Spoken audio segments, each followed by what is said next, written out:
Hello everyone, welcome to my channel learn chemistry with वर्षा।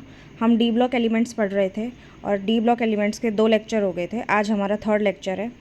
ठीक है, तो हम एक एनसीईआरटी इन टेक्स्ट क्वेश्चन से स्टार्ट करते हैं। क्वेश्चन है, which of the following 3D series of the transition metals exhibit the largest number of oxidation state and why.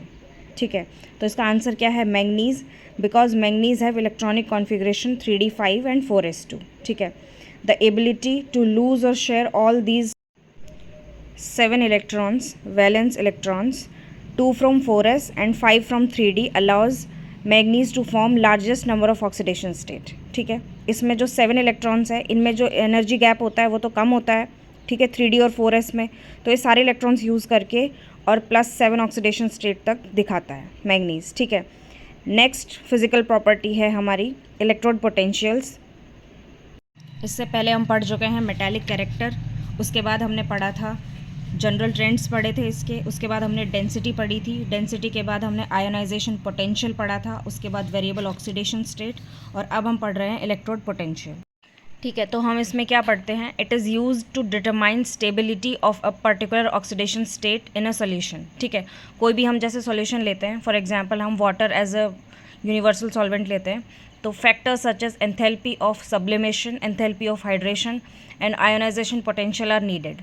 ठीक है, तो सबसे पहले मेटल जो है वो अपनी सॉलिड स्टेट में होता है, उसको हम सब्लिमेशन एनर्जी देंगे तो वो गैशियस स्टेट में चेंज हो जाएगा। उसके बाद हम इसको आयोनाइजेशन पोटेंशियल देंगे, मतलब कि हम इसमें एक इलेक्ट्रॉन रिमूव करेंगे तो ये आयन बन जाएगा। ठीक है, गैशियस आयन।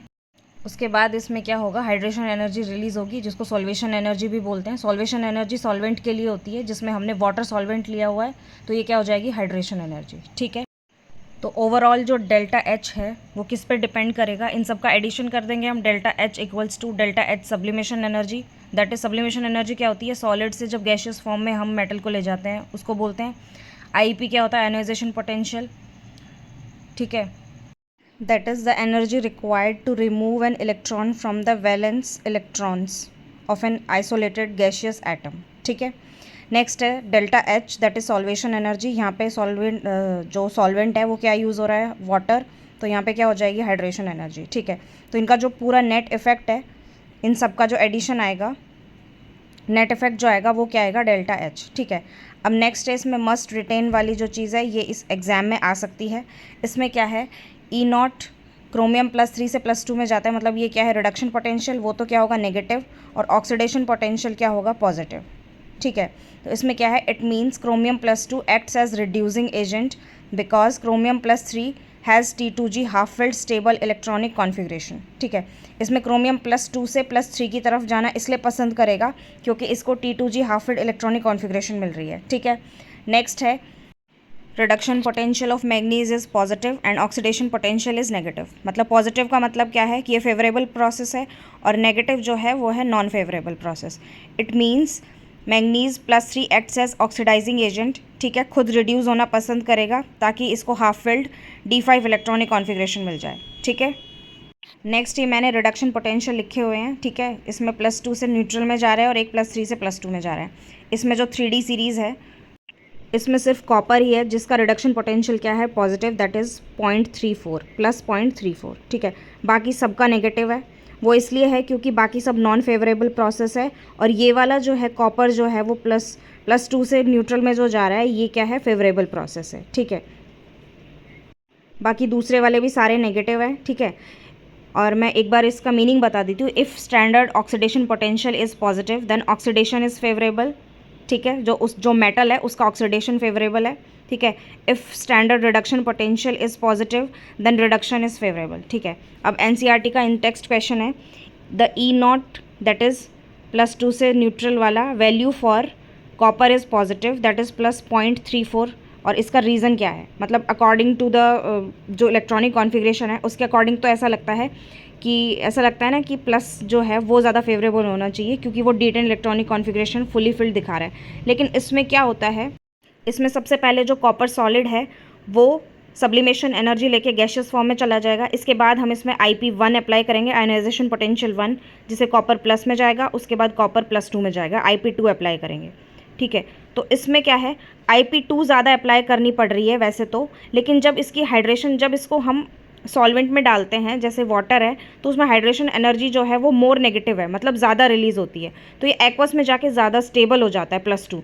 और जो कॉपर प्लस है वो इसको IP तो कम देनी पड़ रही है ताकि ये D10 में इजीली स्टेबल हो जाए, लेकिन उसके बाद फिर ये एक्वस में जा रहा है ना, जो एक्वस में ये नहीं जाना पसंद नहीं करेगा, क्योंकि इसमें जो हाइड्रेशन एनर्जी है वो कम रिलीज़ हो रही है और इस कॉपर +2 में ज़्यादा रिलीज़ हो रही है। ठीक है, तो इसका रीज़न मैंने ये लिखा है, because the delta H hydration energy of the copper +2 is much more negative, means much more release than delta H of the copper plus even after compensating IP2 of the copper। ठीक है, मतलब IP2 चाहे हमें ज़्यादा देनी पड़ रही है, लेकिन उसके बाद हमें मोर स्टेबल जो इसकी जो फॉर्म मिल रही है ना आयन की एक्वस फॉर्म में, वो ज़्यादा मिल रही है। ठीक है, तो ये क्वेश्चन जो है एग्जाम में आ सकता है, ये बोनस इन्फॉर्मेशन है, इसको आप ऐड कर लेना अपने नोट्स में, इंपॉर्टेंट टिक लगा लेना। ठीक है, नेक्स्ट है ट्रेंड्स इन, नेक्स्ट जो फिजिकल प्रॉपर्टी है इसकी क्या है, trends in stability of higher oxidation states. ठीक है, ये जो टेबल है इसमें मैंने क्या दिखाया हुआ है, shows stable oxidation states of halides of 3D series. ठीक है, इसमें क्या है, ये जो टेबल है ये एक बार आप नोट कर लेना, और उसके बाद इसमें जो हम ऑब्जर्व कर रहे हैं वो क्या ऑब्जर्व कर रहे हैं कि हाईएस्ट ऑक्सीडेशन स्टेट जो है वो किस में है, titanium X4 VF5 and CrF6। ठीक है, इसके बाद बोनस इन्फॉर्मेशन है, जो मैंगनीज़ है वो यहाँ पे जो है सिंपल हैलाइड नहीं देगा, बट ये कैसी फॉर्म में देगा, MnO3F इज़ नोन। ठीक है, उसके बाद है fluorine stabilise the highest oxidation state. ठीक है, COF5 हायर ऑक्सीडेशन स्टेट दिखाएगा। ठीक है, और VF5 और CrF6 भी हायर ऑक्सीडेशन स्टेट दिखाएगा। इसका रीज़न क्या है, COF5 में क्या होता है, हायर लेटिस एंथैल्पी। ठीक है, उसको जो लेटिस एनर्जी जो होती है वो किस में होती है, मेटालिक बॉन्ड्स जो होते हैं उनमें लेटिस एनर्जी होती है।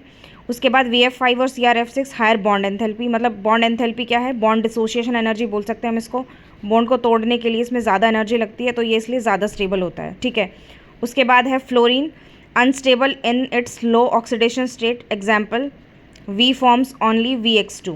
ठीक है, लो ऑक्सीडेशन स्टेट में फ्लोरीन जो है वो कम स्टेबल होता है, क्योंकि मोस्ट इलेक्ट्रोनेगेटिव एलिमेंट है, तो इसको ज़्यादा इलेक्ट्रॉन्स की रिक्वायरमेंट होती है। ठीक है, नेक्स्ट है कॉपर फॉर्म्स ओनली CuX। ठीक है, इसमें ये F के साथ फॉर्म नहीं करेगा ये हैलाइड जो है, क्योंकि हमने ऑलरेडी बताया है कि फ्लोरीन जो है वो most electronegative element of the periodic table होता है। ठीक है, तो इस अकॉर्डिंग ये जो है ये लोअर ऑक्सीडेशन स्टेट नहीं दिखाएगा। ठीक है, next copper second halides are known, but मतलब कॉपर सेकेंड हैलाइड्स जो हैं वो होते हैं, लेकिन आयोडाइड में नहीं होते। ये रीज़न क्या है कि जो कॉपर सेकेंड है जो है वो क्या होता है, ऑक्सीडाइज हो जाता है, I नेगेटिव को I2 में ऑक्सीडाइज कर देता है, क्योंकि I नेगेटिव में ऑक्सीडेशन स्टेट क्या है, -1, और ऑक्सीडेशन स्टेट इसमें क्या है, I2 में 0। ठीक है, तो ये क्या हो रहा है, ऑक्सीडेशन हो रहा है, इलेक्ट्रॉन लूज हो रहा है एक। ठीक है, नेक्स्ट है also copper second compounds are unstable in aqueous solution and undergo disproportionation. Disproportionation क्या होता है, जिसमें एक ही जो मेटल है या आयन है वो क्या हो रहा है, एक बार तो ऑक्सीडाइज हो रहा है और एक बार रिड्यूस हो रहा है। ठीक है, तो ये जो रिएक्शन लिखी हुई है इसमें आप देख सकते हैं, कॉपर +2 में जा रहा है, ये ऑक्सीडेशन हो रहा है, और कॉपर में जा रहा है, ये क्या हो रहा है, रिडक्शन हो रहा है। नेक्स्ट है oxides of 3D metals. 3D metals के ऑक्साइड्स मैंने ये दिए हुए हैं। ठीक है, इसमें क्या है, इसमें क्या क्या एग्जिस्ट कर रहे हैं वो मैंने दिखा रखे हैं। ठीक है, +7 में Mn2O7 एग्जिस्ट करता है सिर्फ, उसके बाद +6 में CrO3। ठीक है, +5 में V2O5। इसी तरीके से ये सारे ऑक्सीडेशन स्टेट लिखे हुए हैं मैंने। ठीक है, नेक्स्ट है पॉइंट्स टू ऑब्जर्व, मतलब इस टेबल में क्या क्या पॉइंट्स ऑब्जर्व कर पा रहे हैं हम। पहला है beyond group 7 no higher oxides of iron above Fe2O3 are known. ठीक है, नेक्स्ट है bonus information, although ferrates that is Fe042 negative. ठीक है, इसमें जो आयरन है, आयरन कौन सी ऑक्सीडेशन स्टेट में है, +6 में, are formed in alkaline media. ठीक है, but they readily decompose to Fe2O3 and O2। ठीक है, इसमें ये +6 दिखाएगा, लेकिन ये क्या हो जाएगा, डिकम्पोज हो जाएगा किसमें, Fe2O3 एंड O2। ठीक है, ये बोनस इन्फॉर्मेशन ही एग्जाम में आ सकती है।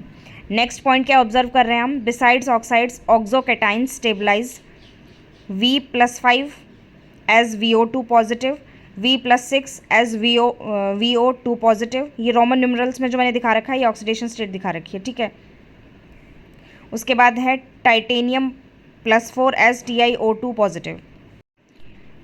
नेक्स्ट है the ability of oxygen to stabilise these high oxidation states exceeds that of fluorine. वैसे तो फ्लोरीन मोर इलेक्ट्रोनेगेटिव होता है, लेकिन यहाँ पे क्या है कि ऑक्सीजन जो है वो फ्लोरीन को भी एक्सीड कर जाती है, ठीक है। तो इसमें ऐसा क्यों होता है, क्योंकि जो मैंगनीज़ है वो Mn2O7 बना रहा है, ठीक है, और फ्लोरीन के केस में क्या बना रहा है, MnF4। तो इसमें जब हम ऑक्सीडेशन स्टेट फाइंड आउट करेंगे तो ऑक्साइड के केस में +7 आ रही है, ठीक है, और MnF4 के केस में क्या आ रही है, +4। तो इसको एक्सीड कर रहा है, ठीक है। अब एक बोनस इन्फॉर्मेशन है रिगार्डिंग Mn2O7, ठीक है। Each Mn is tetrahedrally surrounded by oxygens including A MnO-Mn bridge, ठीक है, ये लर्न कर लेना आप, ठीक है। नेक्स्ट है द टेट्राहेड्रल MO4N नेगेटिव, ठीक है, ये N नेगेटिव पूरे कॉम्प्लेक्स पे चार्ज है।